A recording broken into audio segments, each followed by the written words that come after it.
చాలా స్పష్టంగా కనబడుతుంది. పోలీసు రాజ్యం, కాంగ్రెస్ గుండాల రాజ్యం. పాపం వెంకటరెడ్డికి రోజుకు ఒక ఫోబియా పట్టుకుంటుంది. మధ్యన కొంతకాలం ఏమో రైతులను చూసి ప్రజలను చూసి భయపడే ఫోబియా ఉంది. కొద్ది రోజులుగా కేటీఆర్ను చూసి భయపడే ఫోబియా వచ్చింది. ఇప్పుడు మరి నిన్న సాయంత్రం నుంచి కేటీఆర్ ఫోటోలు చూసినా, బీఆర్ఎస్ పార్టీ కలర్ గులాబీ రంగు చూసినా తట్టుకోలేని పరిస్థితి వచ్చింది. పాపం భయపడి వణుకుడు పుట్టే పరిస్థితి వచ్చింది. నల్గొండ ప్రజలందరి సాక్షిగా ఆయన కాంగ్రెస్ పార్టీ ఎప్పుడో ఆయన పుట్టినరోజు నాడు పెట్టుకున్న, నెలల కింద పెట్టుకున్న ఫ్లెక్సీలు పట్టణం నిండా ప్రజలకు అడ్డంగా, రహదారులకు అడ్డంగా అట్లనే కనబడుతున్నాయి నెలల తరబడిగా. కానీ కేటీఆర్ గారు వస్తున్నారు అన్న అభిమానంతో మా నాయకులు పెట్టుకున్న ఫ్లెక్సీలు వాస్తవానికి ఇవాళ కార్యక్రమం ఉండాల్సి ఉండే కాబట్టి నిన్న ఉదయం పెట్టుకున్నారు. ఓ 10 రోజుల ముందు కూడా పెట్టలేదు. సాయంత్రం వెంకటరెడ్డి హుకుంతోని మున్సిపల్ అధికారులు గుండెల్లాగా పడి రౌడీలాగా చించేసి మొత్తం నాశనం చేసి, అట్లీస్ట్ మున్సిపాలిటీ ఒకవేళ నిబంధనల ప్రకారం లేకపోతే నోటీస్ ఇవ్వాలి. అందులో ఎవరెవరైతే ఫోటోలు ఉన్నాయో బాధ్యులు అనుకుంటున్నారో మా ఎక్స్ ఎమ్మెల్యే భూపాలరెడ్డి కావచ్చు, మా పట్టణ పార్టీ ప్రెసిడెంట్ కావచ్చు, మా ఎక్స్ మున్సిపల్ చైర్మన్ కావచ్చు, ఒక నోటీస్ ఇచ్చి మీ ఇక్కడ ఉన్నాయి తీసుకెళ్ళండి అని చెప్పడం మున్సిపాలిటీ బాధ్యత.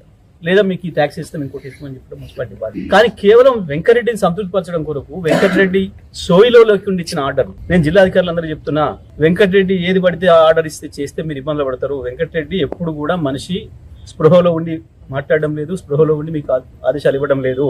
మంత్రి కావచ్చు, మంత్రి మాట మీరు ఆదేశంగానే పాటించవచ్చు. కానీ ఆయన మంత్రి హోస్ట్ లో లేకుండా, ఆ సోయి లేకుండా, ఉండవలసిన స్పృహ, ఒరిజినల్ గా ఉండవలసిన స్పృహలో లేకుండా ఇస్తున్న ఆదేశాలను అమలు చేస్తే అధికారులు కూడా ఇబ్బంది పడాల్సి వస్తుంది.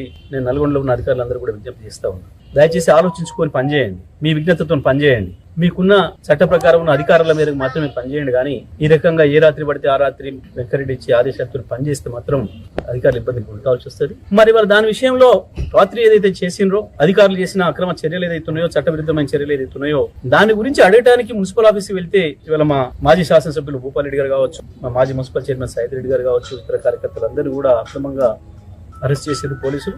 అక్రమంగా అరెస్ట్ చేసిన మా నాయకులు వెంటనే విడుదల చేయాలని చెప్పి నేను డిమాండ్ చేస్తా ఉన్నా.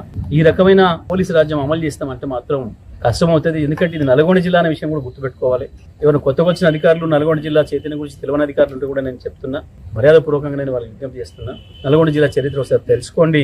తిరుగుబాటు ఎట్లా ఉంటుందో ప్రపంచానికే తెలంగాణను పరిచయం చేసింది నల్గొండ జిల్లా చైతన్యం అనే విషయాన్ని కూడా గుర్తు చేసుకోవాలని చెప్పి కూడా నేను విజ్ఞప్తి చేస్తాను. ఉండే ఇటువంటి వాళ్ళ మీదనే తిరుగుబాటు వచ్చింది. నల్గొండ జిల్లాలో వచ్చిన తిరుగుబాటు, తెలంగాణలో వచ్చిన తిరుగుబాటు ఇటువంటి వెంకరెడ్డి లాంటి వాళ్ళ వల్ల, వాళ్ళు చేసిన తప్పుడు పనుల వల్ల, సోయి లేకుండా చేసిన పనుల వల్లనే, ప్రజల మీద వాళ్ళు చేసిన దుర్మార్గాల వల్లనే ప్రజల తిరుగుబాటు వచ్చింది. నల్గొండ జిల్లాలో మరొకసారి అది వచ్చే అవకాశం ఉంది. తప్పకుండా జిల్లా అధికారులు, రాష్ట్ర అధికారులు కూడా తగిన జాగ్రత్తలు తీసుకొని పనిచేస్తే మంచిదని కూడా నేను ఈ సందర్భంగా తెలియజేస్తా ఉన్నా.